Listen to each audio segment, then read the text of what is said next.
Today's tutorial, we're going to take the new Rust-Oleum Furniture Paint. I wanted to create a chevron effect on this little step I picked up from IKEA. So what you'll need for this project.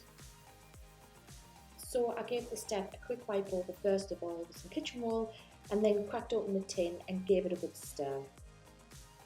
Then get straight in with your first coat. I used a brush because this project was quite a small one, but this paint can also be applied with a roller. So as you can see, it's covered really well in its first coat for such a deep shade of blue.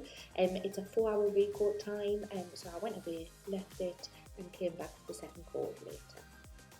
As you can see, it built really well and the second coat had that full coverage. I then left it overnight, which was really important so that the paint could cure before I started utilising the masking tape to get that chevron effect. So now onto the chevron effect. So I got the tape measure and calculator out, found the centre point of the step and worked out from there.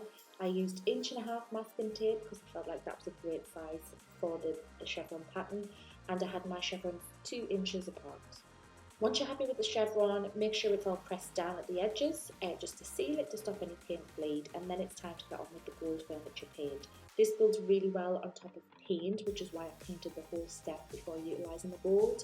It does take 2 coats to build, but it's really simple to use and looks fantastic. So I left the gold paint about an hour to dry before removing the masking tape and peeled it all away, and as you can see, look at those lovely crisp edges. That's because I sealed it down nicely with the edge of my finger to make sure we avoided any paint bleed. And there you have it, from a very boring looking step from IKEA to a fantastic little side table that matches our sofa at the office really well.